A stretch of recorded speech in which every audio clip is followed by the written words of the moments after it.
Hello students, it's Anuradha ma'am here. Welcome to my YouTube channel Made Concept Easy. Psychological disorders को continue करते हुए आज जो topic explain करने जा रही हूँ उसका नाम है somatic symptom and related disorders. देखो, लास्ट वीडियो लेक्चर में मैंने आपको एंजाइटी डिसऑर्डर डिटेल में एक्सप्लेन किया था। उसका वीडियो लिंक मैं आपको डिस्क्रिप्शन बॉक्स में दे दूंगी ताकि आप ये डिसऑर्डर भी अच्छे से पढ़ सके।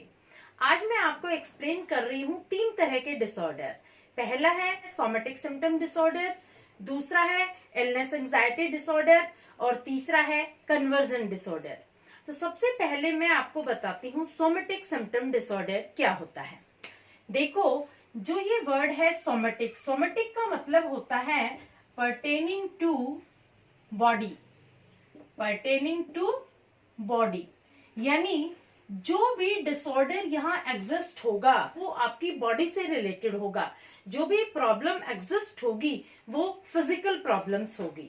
यहाँ फिजिकल सिम्टम्स एग्जिस्ट होते हैं लेकिन उसके पीछे कोई भी बायोलॉजिकल कॉज नहीं होता, कोई भी सीरियस मेडिकल कंडीशन नहीं होती, सिर्फ एक सिंपल फिजिकल प्रॉब्लम अराइज होती है। उसी की वजह से हम परेशान हो जाते हैं कि पता नहीं हमें क्या हो गया, क्या बीमारी होगी, बार बार डॉक्टर के पास जाते हैं क्योंकि हमारा बिहेवियर हमेशा स्ट्रेसफुल होता है, डिस्टर्ब्ड होता है, हम हमेशा प्री ऑक्यूपाइड होते हैं उस डिसीज के बारे में।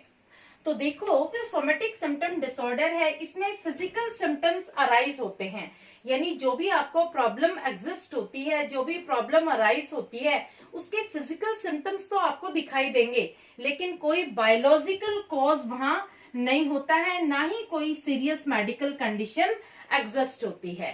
जैसे एग्जांपल देखते हैं हम, कोई आपको पेन हो रहा है, कोई गैस्ट्रिक प्रॉब्लम अराइज हो रही है, आपको वीकनेस फील हो रही है या फिर फटीग की प्रॉब्लम है, ये सिंपल बॉडी से रिलेटेड प्रॉब्लम्स है। इनके पीछे किसी तरह का कोई बायोलॉजिकल कॉज नहीं होता है, ना ही इनकी वजह से कोई सीरियस इलनेस डेवलप होती है। आप अपनी इन छोटी छोटी बीमारी को लेकर हमेशा परेशान रहते हैं, आप डॉक्टर के पास यहाँ फ्रीक्वेंट विजिट करते हैं, अपने सिम्टम्स बताते हैं डिस्ट्रेस के कि हम परेशान क्यों रहते हैं, ये जो बीमारी हुई है हमें क्यों हुई है। आप डॉक्टर को बार बार कंप्लेन करते हैं अपनी फिजिकल प्रॉब्लम के बारे में। देखो, जैसे आपने खाने में कुछ ऐसी चीज खा ली जिससे आपको गैस बन गई, गैस बनने की वजह से आपके पेट दर्द हो गया, आप डॉक्टर के पास जाते हैं, अपने सारे सिम्टम्स बताते हैं, आप परेशान हो जाते हैं कि पता नहीं मुझे गैस क्यों बनती है। इसका कोई बायोलॉजिकल रीजन नहीं है, आप सही खाना खाइए, आप ऐसा खाना क्यों खाते हैं जिससे आपको गैस बनती है। तो ये जो डिसऑर्डर है ये सिर्फ फिजिकली सिम्टम तो एग्जिस्ट करता है लेकिन कोई पीछे बायोलॉजिकल कॉज रिप्रेजेंट नहीं करता। तो ये डिसऑर्डर होने की वजह से आप अपनी एक्टिविटीज में कंसंट्रेट नहीं कर पाते, हमेशा स्ट्रेसफुल सिचुएशन में रहते हैं, हमेशा डिस्ट्रेस रहते हैं और प्री ऑक्यूपाइड बिहेवियर आपका एग्जिस्ट होता है। क्लियर? अब आता है second disorder, illness anxiety disorder. देखो, एंजाइटी वर्ड से ही ये डिसऑर्डर क्लियर हो रहा है। आप हमेशा डर के रहते हैं कि मुझे कोई बड़ी बीमारी ना हो जाए, आप हमेशा घबराए रहते हैं, आपको कोई फिजिकल सिम्टम्स अराइज नहीं होता बीमारी का लेकिन आपको एक डर होता है, आपको एक फियर होता है, आप हमेशा वरी करते रहते हैं about developing of serious illness. तो यहाँ आप वरीड होते हैं about possibility of developing serious illness. ये जो डिसऑर्डर होता है ये अकम्पनीड बाय एंजाइटी होता है, हमेशा आप यहाँ एंग्शियस होते हैं, प्री ऑक्यूपाइड होते हैं about developing of serious illness. यहाँ आपको डर होता है कि कोई छोटी बीमारी की वजह से मुझे बड़ी बीमारी ना बन जाए। देखो, इस टाइम कोविड की सिचुएशन है, अगर आपको हल्का सा खांसी जुकाम बुखार हो गया तो आप क्या सोचते हैं कि कहीं मुझे कोविड ना हो जाए। तो ये क्या है, ये आपका फियर है, आपको कोविड हुआ नहीं है, यहाँ कोई ऐसे सिम्टम्स प्रेजेंट नहीं है जो कोविड के हैं लेकिन आपको फियर है ऑफ डेवलपिंग कोविड जो कि एक सीरियस डिसीज मानी जाती है। दूसरे एग्जाम्पल और ले सकते हैं, जैसे आप अपनी पल्स को बार बार चेक करते हैं, क्यों? क्योंकि आप रेगुलर हार्ट बीट चेक करना चाहते हैं, कहीं मुझे हार्ट अटैक ना आ जाए, इसलिए आप अपनी पल्स को रिपीटेडली चेक करते रहते हैं। आपको हल्का सा हेडेक हो जाता है तो आप डर जाते हैं कि कहीं मुझे ब्रेन ट्यूमर ना हो जाए। तो इस तरह की यहाँ जो वरी होती है, जो फियर होता है अबाउट डेवलपिंग सीरियस इलनेस, इस वजह से आपको एंजाइटी हो जाती है। आप हमेशा डिस्ट्रेस रहते हैं, कंफ्यूज्ड रहते हैं, परेशान रहते हैं, कभी भी आप कंसंट्रेट नहीं कर पाते अपनी एक्टिविटीज में। यहाँ आप प्री ऑक्यूपाइड होते हैं अबाउट सीरियस डिजीज।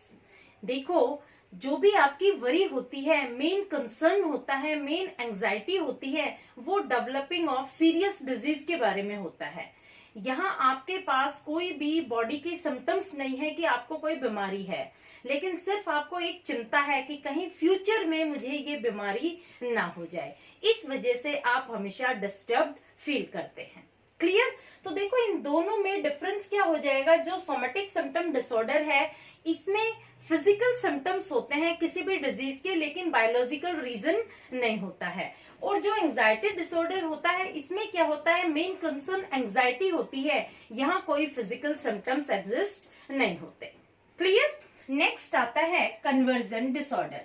देखो, कन्वर्जन में आपको नाम से ही पता लगता है, कन्वर्जन यानी टू कन्वर्ट। यहाँ क्या होता है कि जो भी आपका मेंटल या इमोशनल स्ट्रेस होता है, वो फिजिकल प्रॉब्लम में कन्वर्ट हो जाता है। जब भी आप किसी बात को लेकर ज्यादा स्ट्रेसफुल सिचुएशन में आ जाते हैं, कोई भी ट्रॉमेटिक इवेंट आप एक्सपीरियंस कर लेते हैं, तो क्या होता है कि जो आपकी मेंटल स्ट्रेस होती है, वो फिजिकल प्रॉब्लम में कन्वर्ट हो जाती है। देखो, इस डिसऑर्डर में क्या होता है कि लोगों को यूजुअली ऐसा महसूस होता है कि उनकी बॉडी प्रॉपरली फंक्शन नहीं कर रही है, या उनकी बॉडी का कोई पार्ट लॉस हो गया है। तो वो हमेशा रिपोर्ट करते रहते हैं लॉस ऑफ अ पार्ट और बॉडी फंक्शनिंग के बारे में। मेंटल स्ट्रेस की वजह से उनको फिजिकल प्रॉब्लम अराइज होती है, और ये प्रॉब्लम एकदम सडन होती है। जैसे अचानक उनको पैरालिसिस, अटैक आ जाना, डेफनेस हो जाना, या फिर ब्लाइंडनेस हो जाना। ये जो प्रॉब्लम्स अराइज होती है, ये प्रॉब्लम्स या तो आफ्टर एक्सपीरियंस होती है, एक स्ट्रेसफुल एक्सपीरियंस के बाद होती है, या फिर ये क्वाइट सडन होती है। देखो, जब एक पर्सन कोई ट्रॉमेटिक इवेंट एक्सपीरियंस कर लेता है, जब वो स्ट्रेसफुल सिचुएशन में होता है, तो क्या होता है, उसका ब्लड प्रेशर हाई हो जाता है, और बीपी हाई होने की वजह से उसको एकदम पैरालिसिस, अटैक पड़ जाता है। तो ये आता है कन्वर्जन डिसऑर्डर, क्योंकि आपको मेंटल प्रॉब्लम थी, वो कन्वर्ट हो गई आपकी फिजिकल प्रॉब्लम में। एकदम से ब्लाइंडनेस आ जाना, डेफनेस आ जाना, तो ये सारे क्या होते हैं, ये मेंटली प्रेशर की वजह से फिजिकल प्रॉब्लम अराइज होती है। क्लियर? तो ये तीनों डिसऑर्डर होपफुली आपको क्लियर हो गए होंगे। जो सोमेटिक सिम्टम डिसऑर्डर होता है, उसमें क्या होता है कि आपको फिजिकल सिम्टम्स एग्जिस्ट होते हैं, लेकिन पीछे कोई बायोलॉजिकल कॉज नहीं होता है, कोई सीरियस मेडिकल कंडीशन नहीं होती है। दूसरा जो इलनेस एंजाइटी डिसऑर्डर है, इसमें क्या है कि आपको कोई प्रॉब्लम नहीं होती, कोई फिजिकल प्रॉब्लम नहीं होती है, यहाँ मेन कंसर्न एंजाइटी होती है। आप हमेशा डरते रहते हैं कि फ्यूचर में कोई सीरियस इलनेस डेवलप ना हो जाए। और तीसरा जो कन्वर्जन डिसऑर्डर है, इसमें क्या होता है कि मेंटली प्रेशर की वजह से मेंटली स्ट्रेस या इमोशनल स्ट्रेस कन्वर्ट हो जाता है फिजिकल प्रॉब्लम में। तीनों डिसऑर्डर्स बहुत इजी हैं। अगर फिर भी इनकेस कोई प्रॉब्लम अराइज होती है, तो you can comment in comment box. देखो, अगर किसी भी टॉपिक में आपको कोई क्वेरी हो, कोई प्रॉब्लम अराइज हो, तो आप मुझे कमेंट कर सकते हैं। Certainly I will reply. Hopefully आपको ये टॉपिक क्लियर हो गया होगा। Please like it, subscribe it and share it to your friends. Okay.